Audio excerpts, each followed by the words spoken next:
Thank you so much for inviting me to speak at this year's Lammas Archaeological Conference. I'm Kate Sumnall, and I'm the curator of this exhibition, The Havering Hoard, a Bronze Age Mystery. Today I'm going to talk about this late Bronze Age hoard, the exhibition, and some of the stories that the hoard can tell.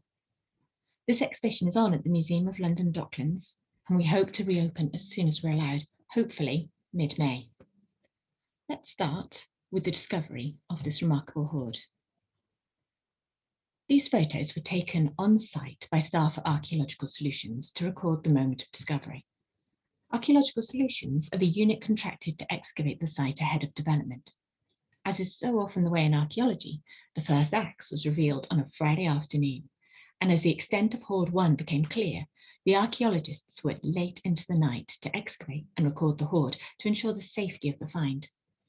The discovery was a late Bronze Age hoard containing 453 objects, separated into 4 parts, each buried separately within the same pit.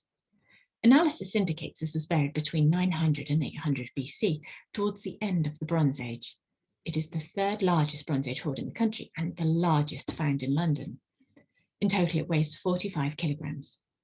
Whilst Bronze Age hoards are relatively common, this is a significant discovery because it was found as part of an archaeological excavation. Most hoards are found as a result of metal detecting, and while the hoard and the immediate find spot might be archaeologically excavated, it is a rare opportunity to excavate the wider site.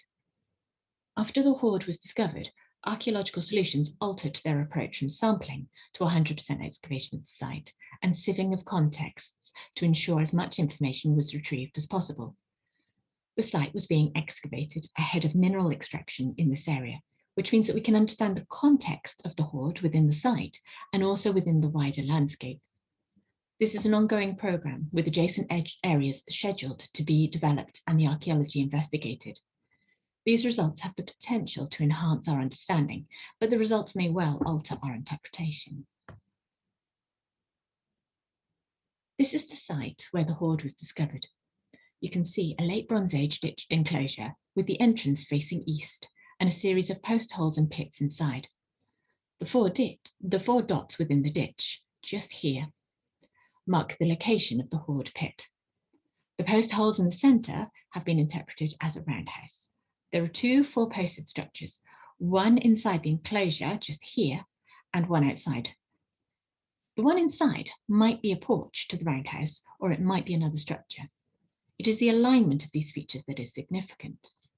The entrance to the enclosure, the roundhouse, the 2 4-posted structures, and the hoard are all aligned along the east-west axis, mirroring the movement of the sun. It is possible that this site was occupied seasonally, which might tally with the alignment of the sun at different times of the year. Up next, we have this map, which shows the location of the site. It was found within the London borough of Havering, close to the border with Essex. Just below the site lie the Rainham Marshes, and to the south the Thames. The Bronze Age Thames followed a slightly different course and was much wider, unconstrained by the modern river wall. Our late Bronze Age enclosure sat on the first piece of dry land next to the marshes, with the river lying just beyond that. The site was also flanked by 2 tributary rivers. This is a very important piece of landscape with access to vital resources, transport routes which offer connection with the wider world, and of course, we need to take into account the spiritual significance of water. In this exhibition, we wanted to share this new archaeological discovery as quickly as possible. It took around 18 months from discovery to being ready to install the objects in the gallery, and then COVID put a damper on things, to put it lightly. Despite this, we opened the exhibition in September of last year. The exhibition starts at the moment of discovery, and we then present the 4 parts of the hoard in separate cases, and attached to each one is a different theory behind the creation and deposition of the hoard. To prepare for this exhibition, I read a lot of articles and books, spoke with researchers, and we held an academic day where we laid out the hoard and invited specialists to take a look and to discuss the Bronze Age practice of hoarding. Here you can see on the left Sophie Adams, who wrote the finds report on the hoard, and on the right some of the specialists and archaeologists who attended the research day and shared their thoughts. Drawing on all of this, I decided to present 2 practical and 2 I presented 2 practical and 2 ritual explanations. I didn't present an answer within the exhibition. I wanted to leave it open for the visitor to make up their own mind. The 4 theories were, firstly, this hoard was created towards the end of the Bronze Age. At this time, was bronze no longer wanted in such large quantities, but still needed to be disposed of in an appropriate way? Secondly, whether the creation of the hoard was about communicating status and power and controlling large amounts of a valuable material. Thirdly, was it a practical store of metal for a metalworker who may have travelled between settlements and needed a network of storage for this heavy material? Finally, ritual. Was this a symbolic burial, accompanied by ceremonies and gathering together of people within a significant landscape? In the next section of the exhibition, we go on to draw out 3 themes where the hoard gives glimpses into Bronze Age life. The first of which is about the process of metalworking. Ingots make up the majority of the weight of the hoard. There are also casting sprues, waste droplets and puddles, and miscast objects. Also, the majority of the objects within the hoard are fragmentary, which could be interpreted as preparing them for recycling and recasting. Secondly, we explored the strong European connections within Bronze Age society. This is where the location of the site is important, its proximity to the Thames, and from there access to Europe. The cross-section of objects from the hoard reveal that our site fits in with the Atlantic Bronze Age culture, as seen by the inclusion of fragments from different carp's-tongue swords and end-winged axes, amongst others. This slide shows a complete carp's-tongue sword from our collections on the left, and some of the fragments that were contained within the hoard. Note, they're not all from the same sword, and the end-winged axe that's in the centre of that group of axes. The Atlantic Bronze Age culture extends along the Atlantic European coast from Portugal up to Scotland. There are also objects such as this bracelet and a pair of terret rings, which have parallels with northern France. These terret rings were used to guide horse harness reins on a cart or a chariot. These are the first Bronze Age examples found in this country. Our final section focuses on people, the clues about Bronze Age lives that were contained within the hoard. 15% of the hoard are weapons. We know within the late Bronze Age the identity of warrior was emerging along with a more hierarchical society. Within the wider museum collection, we have many Bronze Age swords, spears, and knives. The Bronze Age skulls from the Thames often show evidence of blunt and sharp force trauma, revealing a violent society. The weapons do not represent the majority of the hoard. The majority are tools, taking up 42%. And the majority of the tools were axes. An everyday tool, one that would have been commonly owned, but we should not overlook its importance, and also possibly why so many were included within the hoard. The axe is fundamentally a woodworking tool, used to fell trees and to shape that wood into boats, houses, handles for tools, to create firewood for light and cooking. If you delve into it, wood is arguably the most important material.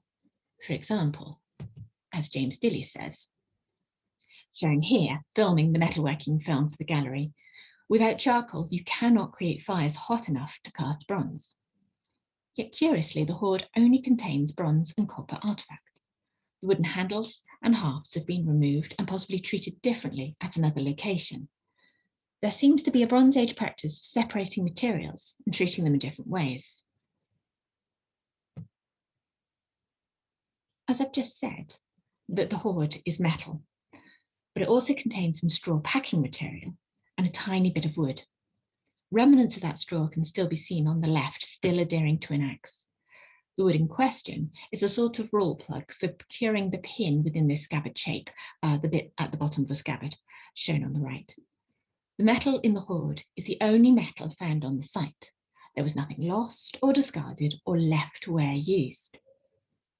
At the nearby site at Springfield Lions, we have another late Bronze Age enclosure. Here, the archaeologists found the ceramic moulds for casting swords. The used moulds were carefully gathered together and buried at the entranceway of the enclosure. At our site, we have bronze and copper from the different stages of metalworking, but at neither site do we have metalworking taking place. That happened elsewhere. What we can see on the two sites are the right places to bury different material that was significant. Melanie Giles recently used this phrase, the right place, and that is something that I want to explore a bit more. Within prehistory, we can see how important the landscape was, not just in the practical sense, but beyond that, the more spiritual side. This slide shows a still from the film we created of the sun rising over Rainham marshes, not far from the site of our hoard, and similar to the Bronze Age landscape. The landscape sustains life. It is a source of raw materials. It is fundamental to identity, that sense of place. It may have been perceived as an ancestor. It can also be unpredictable and chaotic. It is dynamic. It changes continually. There can be patterns to those changes, the daily rising of the sun, the seasonal changes, and, as we see in the late Bronze Age, larger climate changes are taking place, with rising waters threatening access to valuable landscapes. Looking at the wider London picture, we can see depositions at key points within the landscape, the right places, often watery. These could be springs or rivers, but also within the land at boundaries or key alignments. And so we have the hoard buried aligned with the movement of the sun at the boundary between wet and dry land, a significant place, maybe even a powerful place. It is not the only material carefully buried in this area. The Dagenham Idol was placed within nearby marshes during the late Neolithic, early Bronze Age. This is an important object, carved from wood, Scots pine. Scots pine is an evergreen, like yew, which may have been reserved for special magical purposes. This figure was then mindfully put into the right place. Perhaps this keys into the three-tier belief system, the above world with the sky and the sun, the moon and the stars, the world lived in at ground level, and then the below world, underneath the ground or below water. There may have been places or moments where you can move between these worlds. Next, let's consider the significance of the broken objects within the hoard. Matt Knight and Joe Brooke both write about the importance of these fragmentary artifacts. There may be a practical explanation, but there may be a spiritual one. Given how interwoven these two things are in prehistoric life, I suspect it's a combination of both. It is interesting to note that amongst all our fragments, we do not have any conjoining pieces. Where have those gone? Matt's experiments have shown that there is a process and skill behind breaking bronze objects. It is highly possible that a metalworker was involved in both the creation and the destruction. However, is it destruction? Bronze can be melted down and reused almost an infinite number of times, so these broken pieces have the potential to become something else. And is it this potential, this power, that marks them as important? Joe Brooke has noted a similarity in how metal, pottery and human bodies are treated and deposited, and how it may fit in with forces of transformation and the cyclical nature of life and death. Perhaps bronze comes from raw materials taken from the ground, and so needs to be returned to the ground. There are lots of questions. This is one of the reasons I love prehistory. There are these tantalizing clues, the end result of a specific type of behavior with unknowable motivations. We can interpret these clues, and then as new evidence emerges, revisit and revise. And this is where we are right now with the Havering Hoard. The site needs to be published, and there are further phases of excavation to take place on adjacent land. What further discoveries await? Please do come and visit the exhibition at Docklands when it is safe to do so. It will hopefully reopen in mid-May and will run then until mid-August. I promise it isn't all about ritual. We also explore the practical world, the wider London evidence, and of course the behind the scenes about the people and archaeological processes behind the discovery. I'm so looking forward to welcoming people back and sharing these fascinating objects. Thank you so much for listening.